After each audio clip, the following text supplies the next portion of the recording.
Hello नमस्कार दोस्तों, मैं ऋषभ आपके चैनल एजुकेशन फॉर ऑल में एक बार फिर से आपका स्वागत करता हूं। आज हम लोग जो ज्योग्राफी का सीरीज कर रहे थे एनसीईआरटी सीरीज, उसका मैं अगला पार्ट लेकर के आ गया हूं, जिसमें हम लोगों को क्लास 7 का चैप्टर नंबर 3, 4 और 5 जो है आज करना है। इससे पहले माफ़ कीजिएगा 4, 5, 6 करना है। इससे पहले मैंने 1 से 3 तक करवा दिया है क्लास 7 का, और क्लास 6 का टोटल चैप्टर जो है मैंने करवा दिया है। उसका एमसीक्यू और फिल इन द ब्लैंक्स और मैथ्स 2 कॉलम जो है करवा दिए। अगर आपने उसको नहीं देखा है तो प्लेलिस्ट बना हुआ है एनसीईआरटी सीरीज से के नाम से, आप जो है जा करके देख सकते हैं। अगर आप एएलपी टेक्नीशियन का फॉर्म फिल किए हैं तो उसका मैं साइंस का प्रीवियस ईयर क्वेश्चन पेपर 2018 में जितना पूछा गया था सारा का सारा करवा दिया हूँ। अब मैं जो है वो चैप्टर वाइज करवा रहा हूँ क्वेश्चन आंसर, आप जो है जा करके देख सकते हैं। तो चलिए आज हम लोग जो है वो क्लास 7 का चैप्टर नंबर 4, जिसका नाम है आपका एयर, यानी कि वायु के बारे में हम लोगों को पढ़ना है। तो पहला क्वेश्चन है कि निम्नलिखित में से कौन सी गैस हवा माफ कीजिएगा निम्नलिखित में से कौन सी गैस हमें सूर्य की हानिकारक किरणों से बचाती है। तो जो आपका ओजोन गैस है, जिसका फॉर्मूला O3 होता है, ऑक्सीजन के 3 अणु मिलकर के ओजोन बनते हैं, वो गैस हानिकारक किरण जो कि अल्ट्रावायलेट रेज होता है उसको पृथ्वी पर आने से जो है वो बचाता है। नाइट्रोजन जो है वो सबसे ज़्यादा वायुमंडल में 78% मौजूद है, वहीं कार्बन डाइऑक्साइड 0.03% और ऑक्सीजन जो है वो 21% मौजूद है। आशा करूँगा कि आपको ये एक्सप्लेनेशन के साथ हर चीज़ समझ में आ गया होगा। अगर आप एक पेन पेपर लेकर के बैठेंगे और जो भी मैं एक्स्ट्रा फैक्ट बतला रहा हूँ आप उसको जरूर नोट कीजिएगा।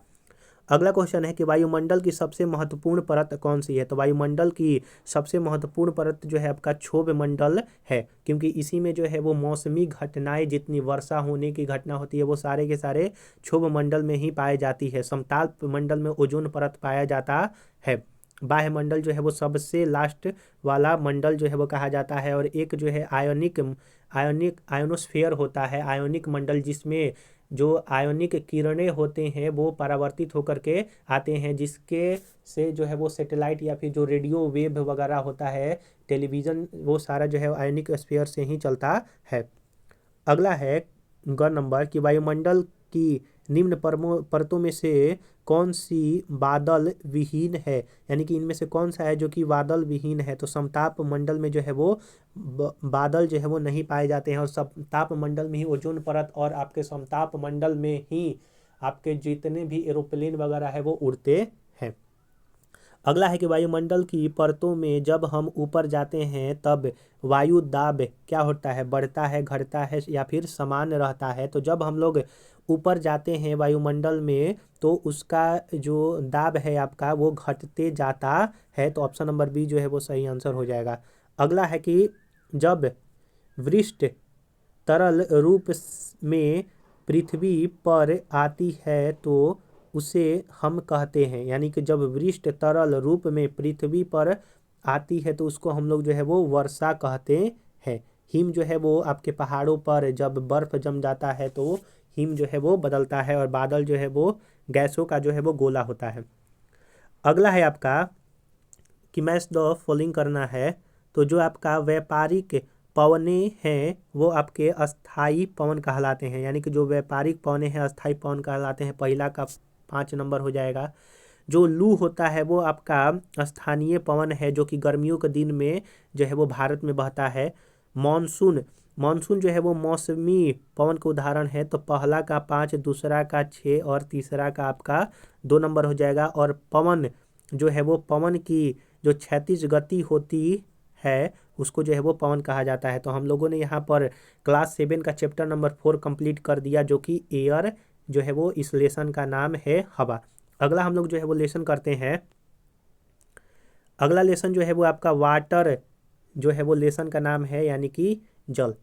तो पहला क्वेश्चन है आपका कि वह प्रक्रम जिसमें जल लगातार अपने स्वरूप को बदलता रहता है और महासागर, वायुमंडल एवं स्थल के बीच चक्कर लगाता रहता है उसको जो है वो जल चक्र कहते हैं, यानी कि उसको वाटर साइकिल जो है कहते हैं। अगला है आपका सामान्यतः गर्म महासागरीय धाराएं उत्पन्न होती हैं। तो जो गर्म महासागरीय धाराएं होती है वो भूमध्य रेखा के निकट, यानी कि जो आपका इक्वेटर होता है उसके निकट जो है वो गर्म महासागरीय धाराएं जो है वो उत्पन्न होती है। ध्रुवों के निकट जो है वो एक तरह से ठंडी हवा जो है वो आपके उत्पन्न होता है। अगला है कि दिनों में 2 बार नियम से महासागरीय जल का उठना एवं गिरना क्या कहलाता है, तो उसको ज्वार भाटा जो है वो कहते हैं।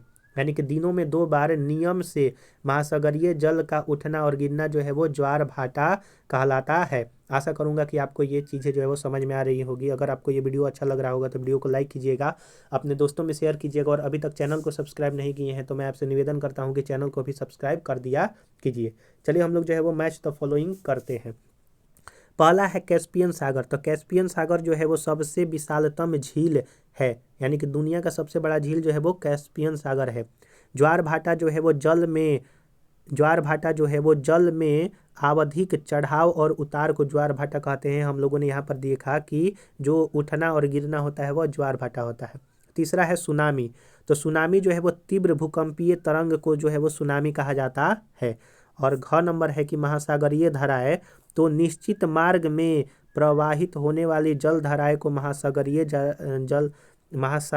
धाराएं जो है वो कहा जाता है। और जल चक्र के बारे में हम लोगों ने ऊपर पढ़ा कि जो महासागर जो जल का वर्षा होता है महासागर में जाता है, फिर उसके बाद वाष्पीकरण होकर के फिर से बादल में चल जाता है, तो उसी को वाटर साइकिल एक तरह से कहते हैं। तो आशा करूंगा कि मैच द फॉलोइंग आपको समझ में आया होगा। पहला का पहला, दूसरा का दूसरा, तीसरा का तीसरा और चौथा का चौथा आपका सही आंसर हो जाएगा। तो हम लोगों ने क्लास 7 का चैप्टर नंबर 5 जल को भी खत्म कर दिया है। अब हम लोग जो है अगले चैप्टर पर चलते हैं, जो कि नेचुरल वेजिटेशन से संबंधित आपका चैप्टर है। और इसका पहला क्वेश्चन है कि काई एवं लाइकेन पाए जाते हैं। तो जो आपका काई और लाइकेन है वो टुंड्रा वनस्पति में पाया जाता है। रेगिस्तान वनस्पति में वही पेड़ पौधे पाए जाते हैं जिनमें जो है, जो कि वो पौधे अपने अंदर ही पानी को जो है एक तरह से स्टोर करके रखते हैं। अगला है कि कांटेदार झाड़ियाँ मिलती हैं।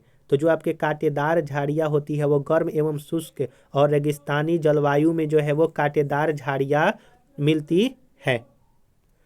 इसमें जो गर्म एवं आर्द्र उष्ण कटिबंधीय जलवायु है यहाँ पर जो है वो बहुत ज़्यादा वर्षा होता है। और ठंडा ध्रुवीय जलवायु में आपके लंबे लंबे जो है वो वृक्ष पाए जाते हैं शंकु के तरह।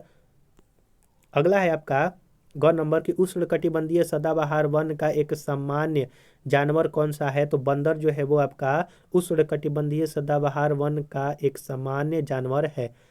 घ नंबर है कि शंकुधारी वन की एक महत्वपूर्ण वृक्ष प्रजाति है। तो चीड़ जो है वो शंकुधारी वन की एक महत्वपूर्ण वृक्ष की प्रजाति है। अगला है स्टेपीज घास स्थल पाया जाता है। तो जो आपका स्टेपीज है वो मध्य एशिया के घास स्थल है जो कि मध्य एशिया में पाए जाते हैं। अगला है आपका मैच द फॉलोइंग करना है। तो पहला आपका है इसमें वालरस। जो आपका वालरस होता है वह एक ध्रुवीय जानवर है, यानी कि पहला का 3 नंबर हो जाएगा, यानी कि जो वालरस है वो एक ध्रुवीय जानवर है। दूसरा है कि देवदार का वृक्ष नरम काष्ठ पेड़ जो है देवदार का वृक्ष होता है। जैतून जो है आपका जैतून जो होता है वो एक नींबू वंश या फिर सिट्रस का फल जो है वो आपका होता है। अगला है आपका इसमें हाथी। तो जो आपका हाथी है वो उष्ण पर्णपाती वन का एक जानवर है। अगला है आपका इन नंबर कंपोस्ट। तो कंपोस्ट जो होता है वो आपका ब्राज़ील के उष्ण कटिबंधीय घास स्थल है। और जो आपके डाउन है तो डाउन्स जो है वो अंटार्कटिका का शीतोष्ण घास स्थल का मैदान है। तो हम लोगों ने यहाँ पर आपका क्लास 7 का चैप्टर नंबर 1 से 6 तक हम लोगों ने 2 वीडियो में कवर कर लिया है। अगर आपने पीछे वाला वीडियो नहीं देखा है जिसमें मैंने 3 चैप्टर कवर करवाया है और आपका क्लास 6 का ज्योग्राफी का NCERT का टोटल लेसन कवर करवाया है, तो आप जो है जा करके देख सकते हैं। अगर आपको ये वीडियो पसंद आया होगा तो वीडियो को लाइक कीजिएगा, अपने दोस्तों में शेयर कीजिएगा, और अभी तक चैनल को सब्सक्राइब नहीं किए हैं तो मैं आपसे निवेदन करता हूं कि चैनल को सब्सक्राइब और शेयर जरूर से ज़रूर करें। अगर आप किसी और सब्जेक्ट को पढ़ना चाहते हैं तो सभी का मैं डिस्क्रिप्शन में प्लेलिस्ट का लिंक दे दूंगा, आप जो है जा करके देख सकते हैं। तो चलिए हम लोग जो है अब अगले बड़े वीडियो में मिलेंगे, तब तक के लिए नमस्कार।